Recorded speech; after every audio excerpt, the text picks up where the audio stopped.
Hello, welcome back to our channel. This is Facts About Africa, the African channel where we share thoughts and changing the narrative of Mother Africa. Before diving typically on our topic, please, I want you to listen. This is a speech from the President of South Africa, Cyril Ramaphosa, on the follow issue of minerals in Africa, when he was speaking about African mining in Durban 2024 in Cape Town. Over the last 3 decades, South Africa's mining industry has undergone significant transformation. For nearly 150 years, mining has been a pillar of South Africa's economy. It currently contributes roughly 7.5% towards our GDP, and it accounts for some 60% of South Africa's exports by value. Working with industry and labor, the democratic government of South Africa has been able to effect wide-ranging changes and sustainable transformation of the sector over the past 3 decades. Changes that were never thought could happen since mining started in South Africa. In 2004, the year the Mining Charter was first introduced, black ownership, the indigenous people of South Africa, their ownership in the industry stood at some 2% only. Today, this stands at approximately 39%, and this is something that should be celebrated as we celebrate 30 years of our democracy and 30 years of the holding of your Indaba.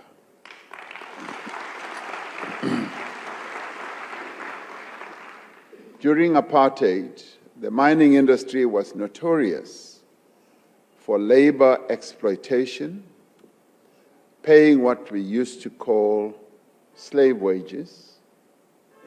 It was also notorious for human rights violations, and was most notorious for poor health and safety standards. Today, mine workers, rather miners, that is mine-owning companies, employ approximately 476,000 people. It has come down from its heydays when the mining industry employed 1 million and later 800,000. Mine workers today can organize and have their own trade unions, and they have their rights protected, which did not happen under apartheid.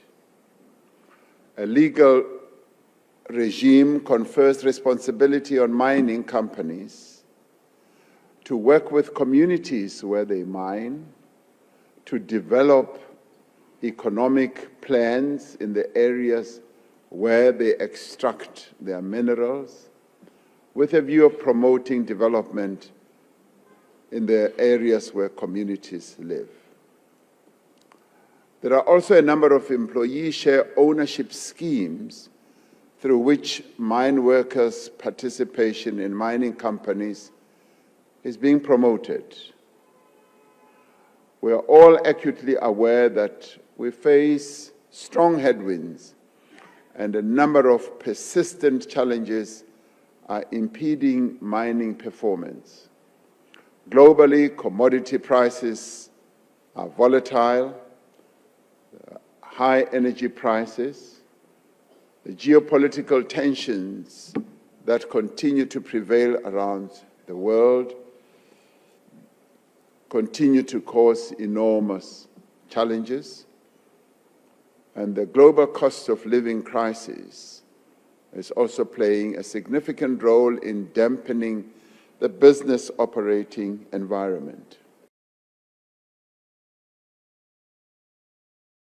The Africa's Mining in Durban 2024 and how to invest in Africa mining sector begins in this Monday in Cape Town. Metals essential to ensure the energy transition and green technology all will be central to the discussion.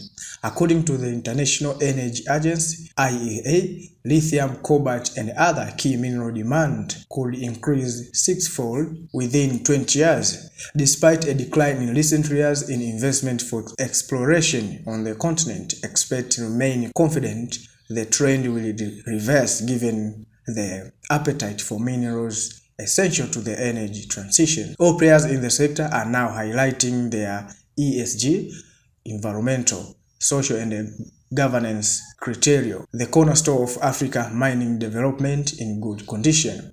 For organizers, this theme aims to encourage and support the change that Africa's mining industry needs to move forward, because the industry is in the early stage of disruption, with advancement in technology, health and safety, environment and exploration, to name a few. We believe that it's time to put the real issue on the agenda by outlining the real inhibitors of investment and how they ultimately fuel new opportunities. Presence of DRC, the Prime Minister of the Democratic Republic of Congo, Jean-Michel Sama Kyenge, present in Cape Town. The DRC is one of the largest green metal producing countries in the world. On the agenda, the latest information on the partnership between the DRC and Zambia aimed at facilitating the development of lithium batteries. This partnership will enable the manufacturing of batteries for electric cars, with untapped deposit of cobalt, copper, diamond, gold, and other minerals estimated at $24 trillion. DRC holds this gathering comes when mining safety is the center of tension.